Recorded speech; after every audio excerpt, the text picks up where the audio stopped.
It was a cracked tooth and a doll that brought us to Querétaro.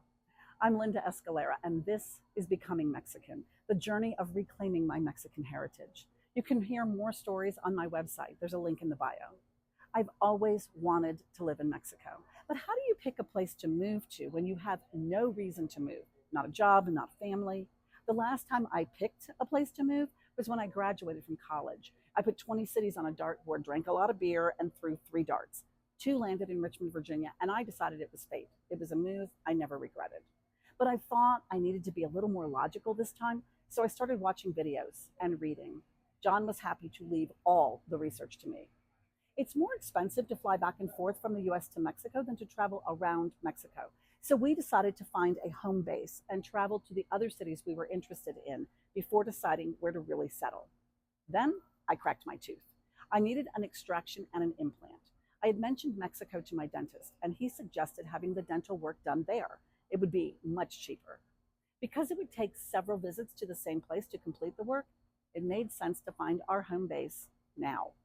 When I got my Mexican residency, I think it made the move real for John. He watched some videos on Querétaro, a city his friends had traveled to visit their grandfather. They thought it was a cool city. Since Querétaro was on the list and it was the first place John suggested, I thought it might give him some ownership. So off we went to Querétaro with the agreement that unless we hated it, it was as good a place as any for a home base. Querétaro is very clean and very safe. John had trouble adjusting to the elevation, 6,000 feet, and needed more rest than me. So I wandered around the city alone at night. One of the symbols of Querétaro is Lele. I love Lele. Something inside me connected with her. One night while walking around Centro, I stopped at a crosswalk.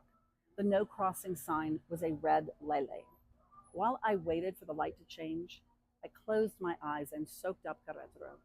The smell of tacos, music, laughter, a gentle breeze. It was perfect. When I opened my eyes, the light changed. Lele turned from red to green and started walking.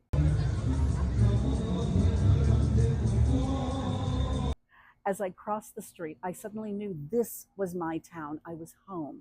After all, Lele told me to come. But I wasn't sure about John. He hadn't been able to explore the city like I had. But the next day on a walk, he said, I love it here. I don't want this to be home base. I want this to be home. And just like that, it was. See you later. Nos vemos.